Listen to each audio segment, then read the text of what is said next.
Bismillahirrahmanirrahim. Assalamualaikum warahmatullahi wabarakatuh. Bismillah walhamdulillah wassalatu wassalamu ala rasulillah Sayyidina Muhammad ibn Abdillah wa ala alihi wa sahbihi wa man tabi'ahu ila yaumil qiyamah. Amma ba'du. Al-Fatihah ila hadratin Nabi Mustafa Rasulullah sallallahu alaihi wasallam. Bismillah ya baina wa ummahatina wa ajdadina wa jaddatina wa masyayikhina wa li jami'il muslimina wal muslimat wal mu'minina wal mu'minat khususun ila ruhi walidi haji Nasuki bin Haji Asnai walidi Haji Ahmad Basri Ahsad akhina Jokowi Syekhina K.J. Muhammad Ma'mun bin K.J. Abdul Rahman Syekhina K.J. Abdul Wahab bin K.J. Abdul Samad Syekhina K.J. Muhammad Muhammad Amsar Syekhina K.J. Syafi Hadami Syekhina K.J. Alawi Zain bin Haji Muhammad Zain Syekhina K.J. Muhammad Hussein Mahbub Sayyid Muhammad bin Alawi Abbas Al-Maliki Al-Fatihah. A'udzu billahi minasy syaithanir rajim. Bismillahirrahmanirrahim. Alhamdulillahi rabbil alamin arrahmanir rahim maliki yaumiddin. Iyyaka na'budu wa iyyaka nasta'in ihdinas siratal mustaqim.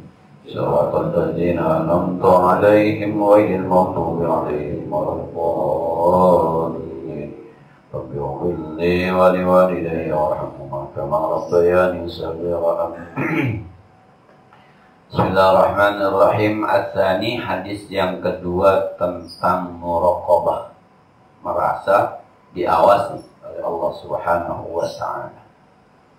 An Abi Dzarrin Jundub bin Junadah wa Abi Abdurrahman Mu'adz bin Jabal radhiyallahu anhuma an Rasulillah sallallahu alaihi wasallam qala. Rasulullah sallallahu alaihi wasallam bersabda, ittaqillaha haitsuma kunta wattbi'is sayyi'atal hasanata tamhuha wa khaliqin nasa bi khuluqin hasanin. Rawahu Tirmizi wa qala haditsun hasan. Nabi bersabda, ittaqillaha haitsuma kunta. Bertakwalah kamu kepada Allah haitsuma kunta, di mana saja kamu berada. Ini yang ada sama bab kita nih, merasa diawasi. Jadi kalau di rumah sholat, di mana-mana juga sholat. Ketakutan kita terhadap dosa kalau ninggalin sholat itu bukan hukum di rumah, tapi hukum di mana saja. Sebab waktu zuhur di mana kita ada pasti ada waktu zuhur. Ittaqillah haitsuma kunta. Di rumah baca Quran, maka di mana-mana juga baca Quran.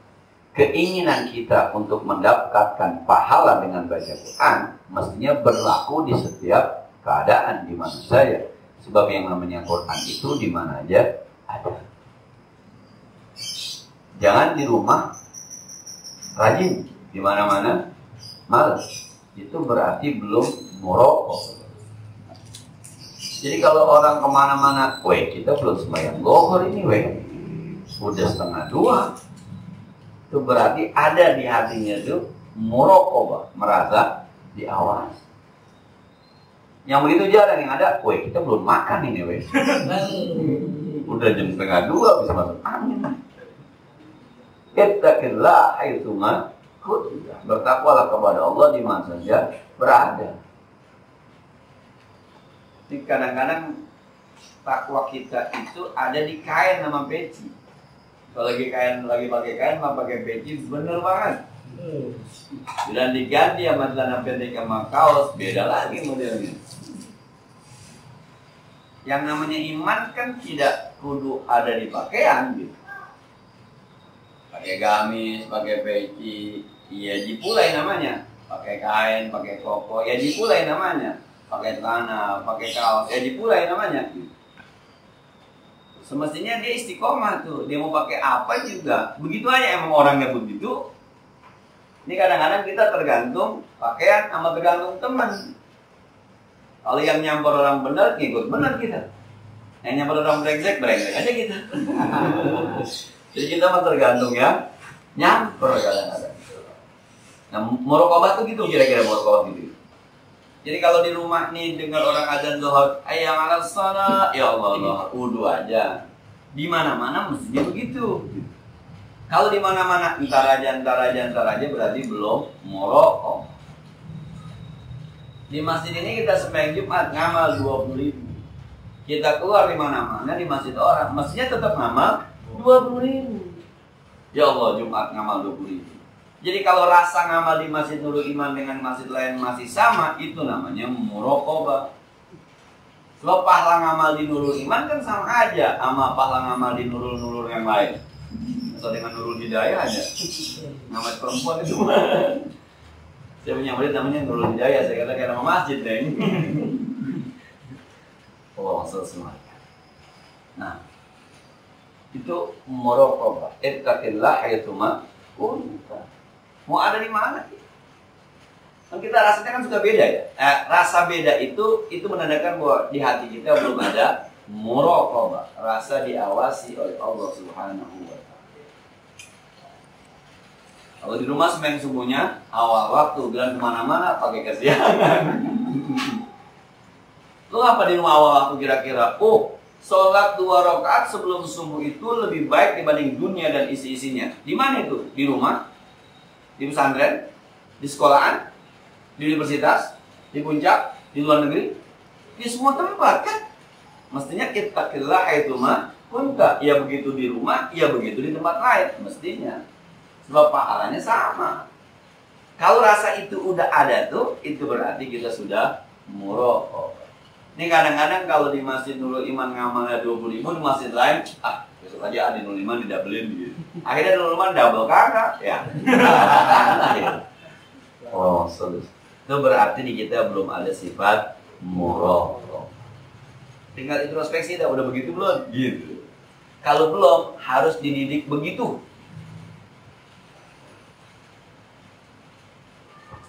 Teman-teman,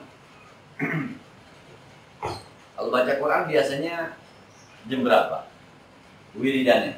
Di maghrib, di subuh, di asar, di zuhur, itu wiridan. Kalau bahasa kita orang bilang wiridan, di wiridin. Saya biasa habis maghrib, dah. Nah, sekarang kira-kira pergi jalan-jalan dah. Sama habis maghrib nggak ngapa-ngapain.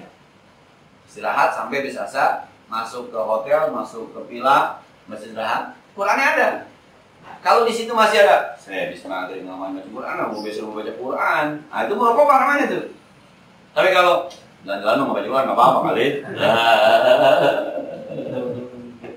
Kecuali ngapa-ngapain bisa lebih. Ternyata habis maghrib masih di perjalanan, masih di kereta, masih di bis, masih di pesawat.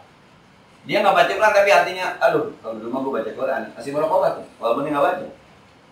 Pokoknya di sini masih, ya Allah, udah jam 1 belum sembahyang Johor, gue biasanya awal waktu nih. Artinya itu muraqabah udah. Rasakan lah, udah belum?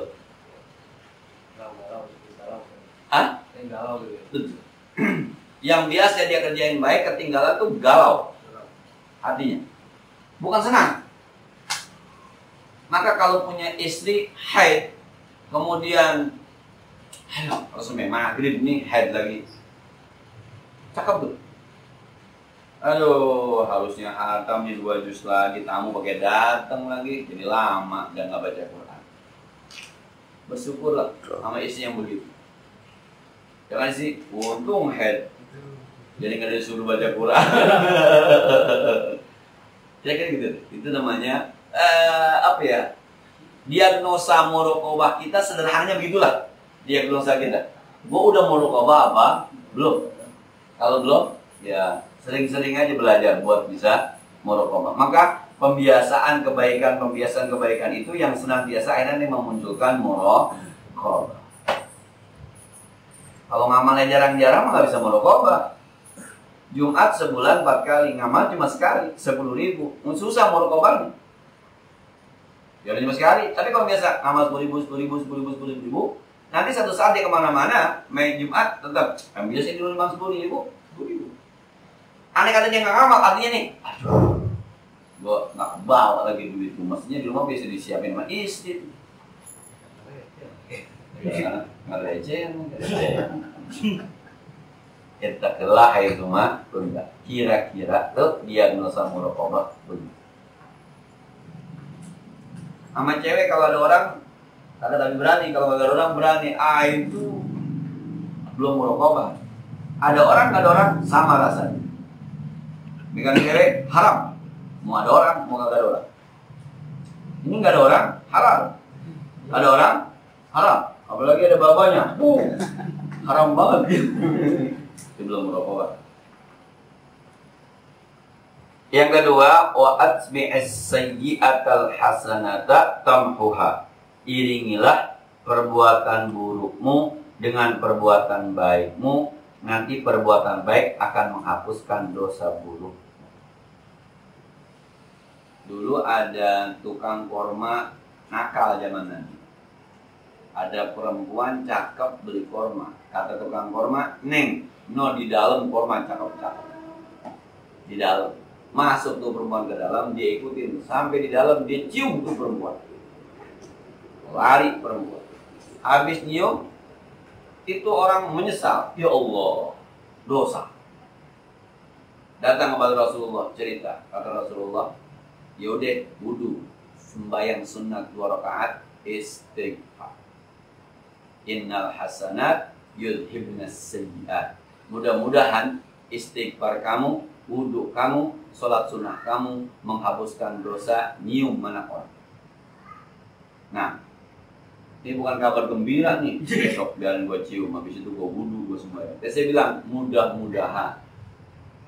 Dia tuh tukang korma yang Badung tuh nyesel, habis nyesel wudu. Kalau kelas kita diajar gitu kagak ada nyeselnya. Besok dia nyium lagi, dia sembahyang lagi. Dia nyium lagi, dia sembahyang lagi. Kata malaikat, "Medek lu." Gampang. Nah, kalaulah kita merasa banyak punya dosa, banyak-banyak sedekah. Kalaulah kita merasa banyak punya dosa, banyak-banyak ibadah. Kalaulah kita sering ngatain orang, sering-sering puji orang. Kalau kita sering nyakitin hati orang, sering-sering bahagiakan orang. Yang ini menutup yang ini. Bikin dosa, istighfar. Nyakitin orang, bahagiain orang. Saya dulu ya, gua kalau ngomong ke orang ya, kalau sekarang orang ngomong aja gua sakit, dan dulu orang dulu sakit hati kalau dia. Sekarang sering-sering kasih bahagia sama orang. Walaupun cuma pakai senyuman, nanya gimana kabarnya, sehat. Anak katanya sakit udah sehat. Sekedar begitu doang tuh. Syukur-syukur sih ada lagi nih. Duku enak, 2 kilo dah, tuh buat lu sekilo. Saya gua pakai dibeliin, udah makan sama keluarga lu, kalau nggak doyan kasih siapa gitu. Itu namanya membahagiakan orang, karena kita menyakitin. Kalau gitu tuh itu nikmat. Sebab nggak ada orang yang merasa ibadahnya lebih banyak daripada dosanya, nggak ada. Rata-rata dia akan merasa dosanya lebih banyak daripada ibadahnya. Kalau prinsip ini dipakai, bakal banyak orang yang berbuat baik. Coba siapa di sini yang hitung-hitung hari ini banyakkan pahalanya sama dosanya? Dulu ada seorang ulama yang cerita, yang kalau malam itu sholat sunat nggak pernah berhenti, siangnya puasa sunat nggak pernah berhenti, meninggal dunia masuk surga. Kata Allah, udkhulul jannata bi rahmati. Masuk surgalah Anda dengan kasih sayang. Kata orang ibadah gini, ya Allah, saya nggak mau masuk surga gara-gara kesian engkau sama aku. Saya kan udah ibadah, saya pengen masuk surga berdasarkan ibadah saya. Masa saya ibadah semalaman sama puasa, masuk surganya gara-gara kesian? Tadi masih nggak usah ibadah aja kalau usah cuma kesian. Sekarang, no, puasa yang malu masuk surga. Padahal gara-gara dia ibadah, Allah sayang sama dia. Sebentar begitu sebenarnya itu. Bukan gara-gara ibadahnya. Kalau gara-gara ibadahnya diperiksa ya. Akhirnya kata Allah, ya udah periksa seluruh pahala ibadahnya dengan dosa matanya sebelah. Ternyata masih banyak dosa sebelah matanya dibanding pahala ibadah. Hari ini mata kita udah ngeliat apa aja? Udah ngeliat anak perawan orang, bini orang, artis di TV. Ya. Pernah nggak ngeliat orang jelek hati kita kemudian komentar, jeleknya, hitamnya. Pernah nggak ngelihat perempuan cakep, hati kita komentar, cakepnya? Itu dosa itu doang tuh. Dikumpulin, sembahyang zuhur kita 4 rakaat, asar kita 4 rakaat, maghrib kita 3 rakaat, isya dan subuh kita 6 rakaat. Mungkin ada yang puasa hari sini puasanya, dihitung sama dosa mata doang, masih kalah tuh. Akhirnya tuh orang abidnya, ya udah nggak apa-apa ya Allah, saya kesian-kesian masuk surga, nggak apa-apa yang penting masuk surga. Maka kalau semua orang berprinsip iringi perbuatan burukmu dengan baikmu, semua kita berperasaan bahwa buruk kita jauh lebih banyak dibanding baik kita, suruh iringi, maka akan banyak orang berbuat kebaikan. Pernah merugikan orang? Pernah. Sekarang berikan orang keuntungan. Dulu saya pernah ngambil duit teman saya 10.000, sampai ngadu kemana-mana. Zaman sekolah dulu kan ada tuh kadang-kadang kita suka badung tuh. Makan bakwan 2 nggak punya 1. Zaman jahiliyah dulu zaman sekolah. Nah, sekarang kadang-kadang kalau ada lebihnya tuh, dan kembalinya nih 2.000, ambil aja. Yang itu mudah-mudahan hapus yang mana. Mudah-mudahan. Saya nggak ada kembaliannya, ambil aja. Jadi ada di media sosial benar-benar kagak belakangan ya. Pokoknya kita ambil. Ya kalau beli bensin ngeluarin 100.000, beli bensinnya 90.000. 90.000 mbak, tapi duitnya 100. Nih, balik, ambil. Jadi kalau beli bensinnya 90, nggak pernah beli 100.000, nggak, 95.000 atau 90.000, sisanya ambil. Kenapa? Dulu saya pernah ambil duit orang, barang orang yang saya udah nggak tahu sekarang orangnya kemana. Watbi'al hasanat sayyi'atal hasanata, iringi keburukan dengan kebaikan. Pernahkah kita ngambil barang orang? Gak usah ngaku deh ya, karena kita semua pemain yang sama. Saya pernah masih kecil, mudah-mudahan belum balik. Saya ingat banget tuh kelas 3 apa kelas 4, sekolah di madrasah diniyah. Dikasih buku Nahwul Wadih sama Ustazah Hasanah. Sekarang masih ada ustazahnya. Catatan dia hilang, saya belum bayar. Siapa yang belum bayar? Saya diem aja. Saya pernah ngalamin kenakalan anak-anak kelas 3 sampai kelas 4. Sampai naik, sampai lulus, sampai sekarang gitu. Kalau saya ingat, saya punya dosa dulu. Nah, itu kelas 3, kelas 4 SD. MI, Kitab Nahwul Wadih. Dia kali catatannya hilang. Jadi yang belum bayar, saya bu berapa lagi sekian, saya diem aja, udah lunas berarti. Padahal belum. Pernah ngerasain kayak gitu. Maka sekarang sering-sering bagi orang supaya mudah-mudahan itu tertutup. Nah, pernah naik mobil dulu bis tingkat ya, 50 perak kita zaman sekolah. Naik ke atas, monitor ke atas, kita ke bawah supaya kagak bahaya. Rasain. Yang pernah naik bis tingkat pasti pernah ngerasain. Ya, naik kereta di atas dulu. Nggak ada yang bayar tuh. Subhanallah. Itu kagak bayar bangga kita. Bukan yang merasa dosa dulu, bangga. Lu bayar-bayar, gue bangga. Makanya ke belakang, duduk, belaga baca buku. Jadi digini-giniin katanya udah. Itu sanawiyah tuh, SMP. Dulu. Gocap ya, itu gocap lo udah 50 perak itu. Kalau jajannya cuma cepet, ongkos gocap, puasa, olahan. Pernah nyakitin orang, bahagiakan orang sekarang. Pernah ngerugiin orang, untungin orang sekarang. Pernah menghina orang, puji orang sekarang. Pernah ninggalin sholat, banyak-banyak sholat sekarang. Pernah ninggalin puasa, banyak-banyak puasa sunnah sekarang.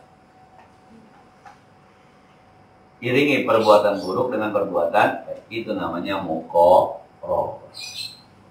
Yang ketiga, wa khaliqin nas bi khuluqin hasan. Bergaulah kepada manusia dengan akhlak yang baik. Ada di sekolahan anak sekolah yang ngirim WhatsApp ke saya menggunakan bahasa antum. Anak murid kelas 1 alif. Ustaz, antum ngasih antum bahasa. Rupanya dia dulu pernah pesantren kali ya, ngeliat kayaknya ngomong antum, akhirnya dia pakai antum. Dan kalimat antum itu dipakai kepada yang setara. Saya mungkin nama Ustadz Anhar saja juga, kalau bicara tuanya nggak layak bilang antum sehat, nggak layak. Ustadz sehat. Ustadz Anhar ke saya, kalau lihat mudanya dia boleh bilang antum sehat Ustadz, antum itu sopan. Tapi kepada yang lebih tinggi nggak boleh menggunakan bahasa antum, walaupun dari Arab itu bahasa. Salah itu. Nah, ada dulu murid pindahan dari sebuah pesantren, tanya gitu, Ustaz, antum tinggal di mana? Murid, itu nggak sopan itu, karena dia nggak tahu cara penggunaan. Nah, ada juga kita kadang-kadang sama seorang ulama mau cium tangan, ulamanya sampai begini nih. Dia duduk, kita berdiri. Mereka Ustaz, alamat. Ustaznya sampai begini. Turunlah, duduk supaya ustaznya tidak berdiri. Sama saya tuh teman-teman kurang pas kalau jadi tukang foto, kemudian meliput orang akan nikah, emang bajunya nggak bisa pakai koko. Coba dah, lihat kalau di sebuah masjid nih ada sebuah pernikahan, tukang fotonya lah pakai kaos, lepis, nggak pakai peci, depan kiai, belakang kiai. Emang nggak bisa disesuaikan? Ini kan orang nikah, di mana? Di masjid, pakai koko, pakai peci putih. Emang nggak bisa? Lebih layak itu. Khaliqin nas bi khuluqin hasan. Ntar kalau lagi ngeliputnya orang udah jadi pengantin, pakai jas. Karena pengantin pakai jas biar pas begitu. Kalau meliput orang lagi main bola, jangan pakai gamis. Itu bi khuluqin hasan.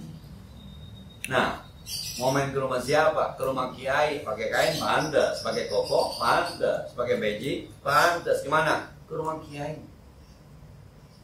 Nah, tapi kalau main ke rumah teman yang sejajar, temannya dia khuluqin hasan. Yang sering ini bahasa, ya, alladzina amanu ittaqullaha wa qulu qawlan sadida. Ngomong yang baik. Sama orang tua itu kalau bangunin orang tua bukan mak, udah siang mak, bukan begitu, bukan. Tangannya pegang, usap-usap. Kalau matanya begini, udah siang. Atau duduk di sampingnya, belakang usap-usap. Nah, baba juga kalau udah tua begitu tuh, tidur udah sediain kopi, jangan ngopi, kaki tidur mulu. Usap-usap. Ntar jam melek, jam 7 juga. Kopi di siang, ngopi. Ayolah, itu kaulan sadid. Sama istri juga begitu. Nah, ini ada ponakan saya dah. Saya sama istri saya manggilnya sayang sampai sekarang. Mau ada momen apa kan enggak sayang aja. Kalau bahasain anak Umi. Tapi kalau saya ke istri itu selalu sayang manggil. Dari awal sampai sekarang. Orang mau kata apa kayak bodo amat bini-bini gue. Terus ada orang begini, gua mau males sama bini manggil-manggil sayang. Lah, lu manggil sayang sama siapa? Bini orang. Ini mulut kita nih, manggil cewek sayang, kira-kira yang pas buat siapa? Sekarang nih, bini, anak, emak, sama emak manggil sayang pantas. Sama adik manggil sayang pantas. Enggak. Yang mata cuma sama bini doang. Sekarang lu kagak pakai, mau ngomong kemana? Nah, dan ngomong sayang itu ternyata bisa melunturkan permusuhan. Dalam tanda petik kita berantem nih, jangan begitu sayang. Itu bisa ini gara-gara lu sama gua jadi makin parah tuh. Lu sih bego, lu yang bego. Lu duanya bego ya. Tapi kalau bahasanya bukan begitu sayang. Nah, beda tuh rasanya tuh. Bahasa itu beda. Maksud kamu apa sih sayang? Dia sayang lagi mana tuh? Sayang beres sudah. Saya kadang-kadang merhatiin keluarga, yaitu bahasanya. Sayang awal bulan doang. Salah satu tanggal 10 ya. Orang makinnya gajinya 10 koma. Setiap tanggal 10 pada koma. Allah mas.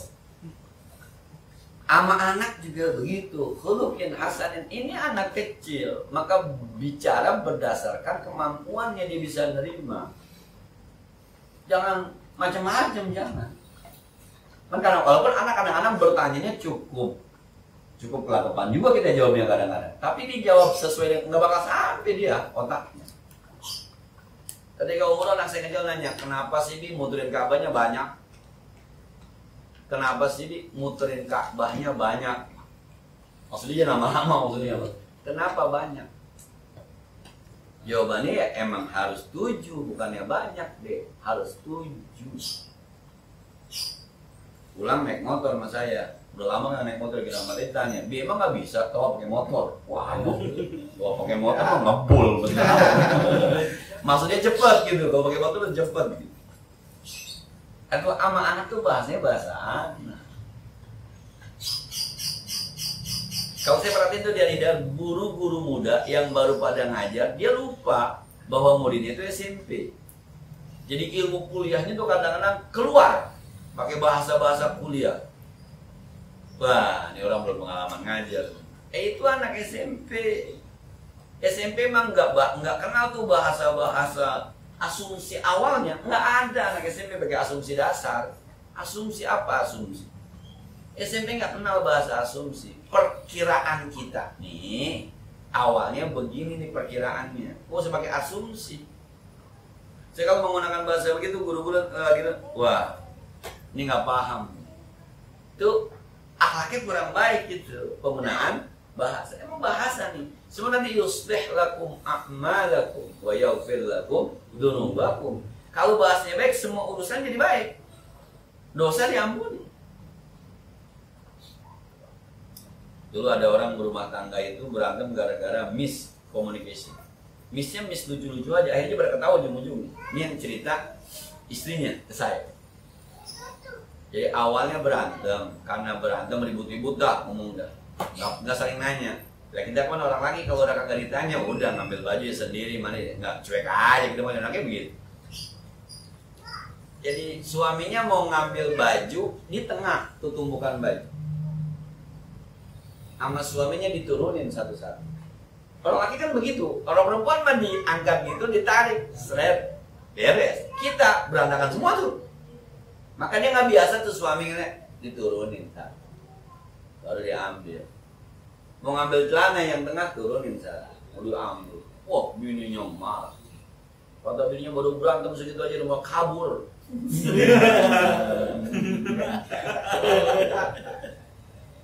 Kata lakinya, siapa yang mau kabur? Itu pakai diturunin semua. Gue mau ngambil yang ini. Kalau gue ngambil tariknya rubuh semua. Coba teman-teman yang laki yang kagak biasa beresin pakaian. Saya termasuk, mohon maaf, termasuk yang kagak biasa beresin pakaian. Jadi saya pernah tuh istri kalau ngambil baju, cukup tangannya diambil gitu, yang ini ditarik. Bener. Kalau saya ngambil ini lupa, saya tarik rubuh semua yang atas. Dia termasuk itu tuh, dia turunin, ambil tengah, dia turunin, ambil tengah. Kan yang diambil baju, kaos dalam, celana, 3 tumpuk di kasur. Bininya masuk, berantem segitu aja, pakai mau kabur. Ya mau kabur siapa? Itu miss. Kalau pernikahan itu saya kadang-kadang drama itu mantu di rumah mertua, libur mantunya tidur pagi-pagi, mertua nyapuin ruang tengah, ada kucing lagi tidur. Kata mertuanya, saya kucing tidur mulu, nggak kemana-mana. Mantunya tersinggung di kamar. Itu bahasa. Mertuanya bener. Ada kucing disapuin nggak mau pergi-pergi.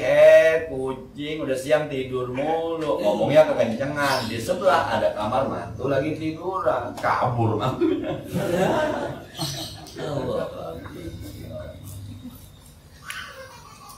Nah, itu bahasa.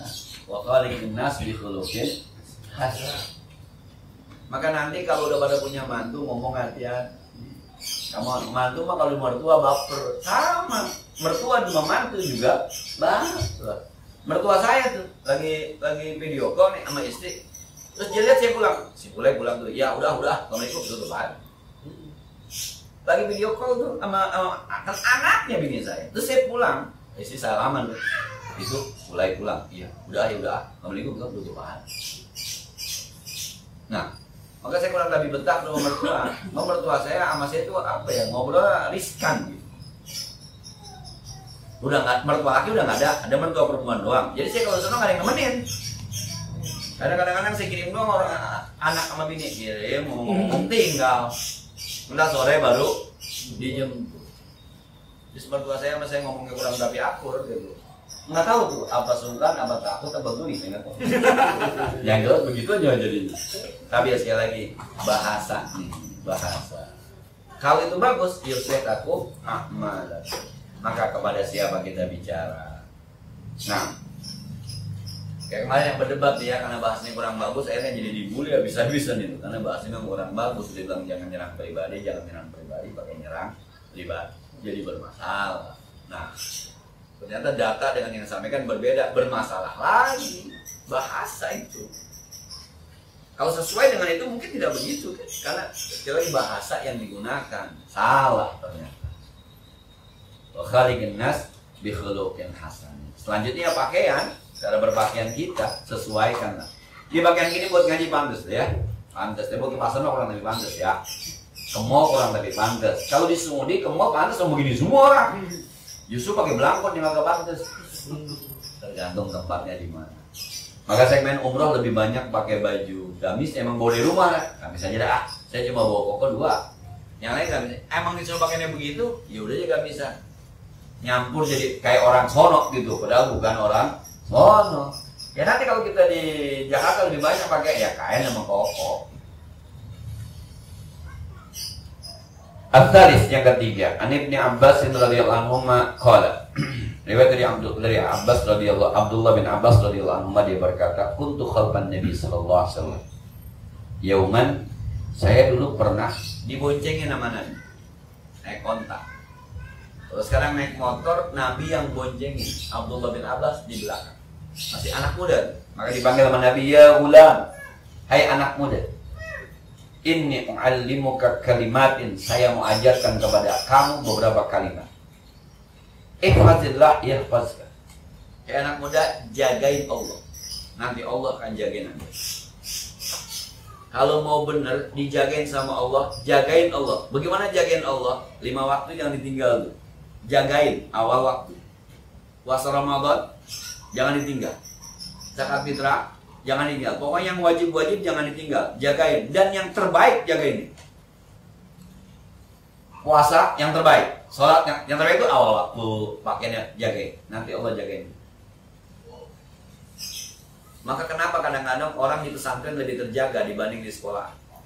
Karena di pesantren dipaksa jagain Allah. Tahajud dibangunin. Duha diajarin. Tiap hari kerjaannya hampir banyak ibadahnya dibanding dosanya. Coba dibangun jam 4 tahajud. Subuh main jamaah. Habis subuh murojaah. Habis itu kemudian pulang sarapan. Habis sarapan sekolah. Sekolah pulang makan istirahat tidur, habis asar ngaji. Habis maghrib ngaji. Habis isya ngaji. Tidur bangun lagi jam 4. Kapan bikin dosanya? Maka sedikit sekali kasus-kasus di pesantren dibanding kasus-kasus di sekolah. Maka kadang-kadang dulu sampai sekarang barangkali kalau lihat kenakalan anak sekolah di negeri umum sama di negeri agama lebih banyak di umum. Swasta umum sama swasta agama lebih banyak swasta umum. Karena di sini ada penjagaan Allah. Bukan berarti ini bersih, bukan ada, tapi kasusnya tidak sebanyak itu. Karena dijagain sama Allah. Di sini lebih banyak nih. Ada tadarusnya, ada duhanya, pelajaran, ada Al-Quran hadisnya, ada akidah akhlaknya, bahasa Arabnya, fikihnya, SKI-nya. Belum ekstrakurikulernya, ada ngajinya, ada ngapal Qurannya. Sementara di ekstrakurikulernya futsal, voli. Tuh. Belajar agamanya cuma 2 jam, kerjanya ngitung matematika, fisika, kimia. Maka kasus-kasus kenakalan lebih bukan di sini nggak ada, bukan, lebih banyak. Sebab ini ada penjagaan, dia jagain Allah, walaupun jaganya dipaksa. Nah, ada murid Sanawiyah Anida masuk SMA perempuan, balik ke Anida. Apa emang? Nggak sanggup sama pergaulannya. Karena dia biasanya ada jaga jarak dalam tanda petik. Sementara pas masuk ke umum tidak ada jarak. Ada murid saya tuh di sekolah, saya nggak sebut ya, daerah Pesing sono, masa pak pacaran di kelas di belakang. Ada anak-anak, ada apa? Masa Allah. Itu yang lain cuek aja. Waduh, nggak sanggup saya baca gitu. Balik kan tidak. Nggak biasa begitu, nggak biasa. Saya bilang mesti tabrak aja ntar jadi biasa kan. Kayak lagi nih. Ada juga yang di pesantren. Pas masuk nggak balik ke pesantren karena nggak biasa. Itu penjagaan Allah. Nah, ihfazillah tajiduhu tujahaka, jagalah Allah, nanti Allah ada di depan Anda. Ini malam ini udah nggak mau ngaji nih. Ada gerimis nggak ngaji dah. Berhenti gerimisnya. Pakai ada yang nyamper lagi. Woi ngaji. Aduh, mana yang nyamper yang tuaan kagak enak. Itu dijagain sama Allah. Nah, udah janji sama temennya, nonton bola yuk Persija di mana? Senayan. Tuh kalau dia ukuran begitu, sembahyang asar lewat, sembahyang isya lewat, sembahyang maghrib lewat ukuran. Udah sampai temennya, yuk naik motor, pakai kempes tuh motor. Woi, motor kempes, iya. Tambal, pasti tambal, bukan tambal, harus ganti ban. Duitnya kagak ada, batal. Itu namanya dijagain sama Allah. Hati kita menyesal nggak pergi, tapi sholat kita selamat. Ada aja, ada.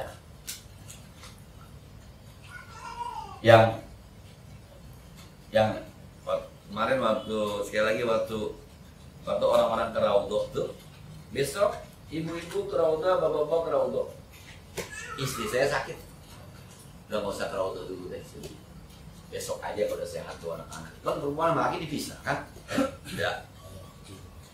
Teman tuh pas udah gini, ibu tadi katanya sakit, iya nggak kerawat ya. Untung bu nggak kerawat tuh, masya Allah orang penuhnya, apalagi bawa anak kecil, aduh, masya Allah mendingan gue sudah aja ke anak. Saya bilang ya emang udah begitu jalannya, dulu sakit dulu, jadi nggak kerawat tuh. Akhirnya besoknya dia kerawat tuh, kan dapat informasi semacam itu, anak saya yang 4 tahun jangan ikut. Dah, di hotelnya mas saya bertiga son. Maka saya pesan, jangan dipaksa. Kalau nggak bisa mundur. Kalau emang bisa silahkan. Kalau bisa sholat. Kalau nggak bisa udah berdoa saja, salam sama Rasulullah. Akhirnya saya jadi babysitter sementara di hotel. Dia berangkat bertiga. Pulang betul aja. Kata anak saya, aduh, bisa sesek dada. Karena terlalu banyak orang. Bisa sholat? Nggak bisa. Cuma sekali berdiri, berdoa dan salam sama Rasulullah. Paling kagak ngerasain Raudhah. Tapi yang pertama, untung kagak ngikut. Ada saja tuh skenario Allah yang bisa menyelamatkan. Bukan berarti saya harus menjagain Allah, bukan. Tapi itu sekedar contoh saja bagaimana Allah kadang-kadang ada di hadapan kita. Jagain Allah. Walaupun kadang-kadang kita nyesel ya, dulunya mau pakai itu, pakai hujan lagi. Ternyata teman yang pergi, ada yang kepleset, ada yang begini, ada yang begitu. Awal kejadian lain ya, yang macet di Cikampek. Macet Cikampek, waduh, akhirnya dia naik pesawat yang jam 9, bukan jam 6. Yang jam 6 jebur ke laut. Dijagain sama Allah. Dulu yang macet, aduh, pakai macet, coba kagak macet nih, gua nggak terlambat. Akhirnya sekarang, alhamdulillah, untung macet. Kemarin dia seselin, hari ini dia syukur. Wa idza sa'alta fas'alillah, kalau kamu mintalah sama Allah. Wa idza sta'anta fasta'in billah, kalau kamu minta tolonglah sama Allah. Wa'lam annal ummata law ijtama'at 'ala an yanfa'uka bi syai'in, kalau semua orang pengen ngasih manfaat buat Anda, lam yanfa'uka, mereka tidak akan bisa ngasih manfaat kepada Anda illa bisya'in, tidak sesuatu qad katabahullahu laka, yang sudah ditentukan tadi. Semuanya pokoknya kasih duit buat si 500.000. Hitung 1 2 3 kali 10 5 juta. Tapi Allah takdirkan di sana semua hanya dapat 500.000. Maka udah ngumpul 5 juta. Yang sampai istiqomah pasti 500 ribu. Ada saja, ada teman yang berkhianat, banyakkan potong, banyakkan potong, banyakkan potong. Saya pernah suuzon sama orang, sampai saat itu belum ada jawabannya benar apa kagak. Ngajar di sebuah, itu ada RT ngaji, gurunya saya. Ketika penutupan pengajian Ramadan itu, ketika penutupan pengajian, ada seorang RT yang tidak datang. Taruhlah RT-nya ada 12 RT. Penutupan saya di amplopin, mohon maaf, 500 ribu. Ustaz, ini dari teman-teman. Oh ya, makasih. 500 ribu. Pengajian malam Jumat. Malam Seninnya ketemu RT yang nggak hadir. Kata RT yang nggak hadir, Ustaz, saya maaf nggak hadir nih. Kemarin akhirnya kagak sempet juga tuh ngasih yang disepakati sama teman-teman. Saya kasih tadi ini sekarang ya, kasih. Makasih ya. Berapa isinya? 100 ribu. Berarti satu RT berapa? 100. 12 RT berapa? 1.200.000. Satu nggak datang, mesti 1.100.000. Yang sampai ke saya berapa? Gope. Emang Allah tentukan yang harus sampai ke saya 500. Patungannya sekarang 100. Lah RT yang kagak datang ternyata pas kagak datang, Ustaz minta maaf ya kemarin kita nggak datang tuh. Akhirnya nih yang diminta patungan sama teman-teman saya nggak ngasih, saya langsung kasih Ustaz aja ya. Kasih. Berapa? 100. Berarti satu RT 100. 12 RT 1.200.000 mesti. Saya terima gope. Emang semua orang mau ngasih manfaat, kalau Allah tentukan cuma 500, ada saja jalannya. Nggak usah diseselin. Walaupun tetap kita curiga. Saat itu gitu ya. Pas udah ketemu begini, oh iya, nggak bakal ketukar di sini. Tapi sebaliknya, wa ini tamau ala ayyadurruka bisyai'in lam yadurruka illa bisyai'in qad qadahu Allah 'alaika. Kalau ada orang yang pengen bikin susah kamu, kamu tidak akan susah kecuali sesuai dengan yang Allah tentukan susahnya.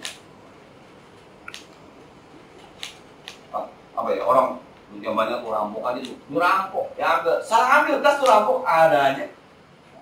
Tas ada 2, yang satu isinya 10 juta, yang satu isinya 100.000, yang 100.000 diambil. Padahal rampoknya udah 5 itu. Harusnya yang diambil yang ini, yang owner direbut-rebut diambil 100.000, yang ini aman. Emang Allah tentukan begitu. Gak usah khawatir. Muraqabah. Bismillah. Yang penting bagaimana hubungan baik kita kepada Allah, nanti Allah akan adanya.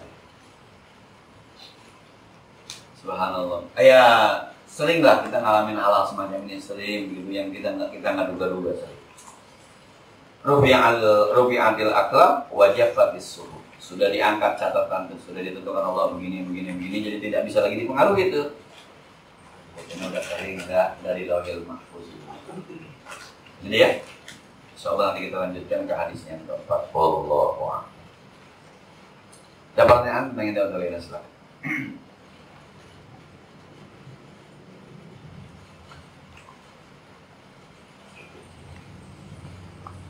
Kudunya mah ada ini ya, kudunya mah. Kudunya ada gerimis, tempatnya di atas. Kudunya angin ya kalau ada.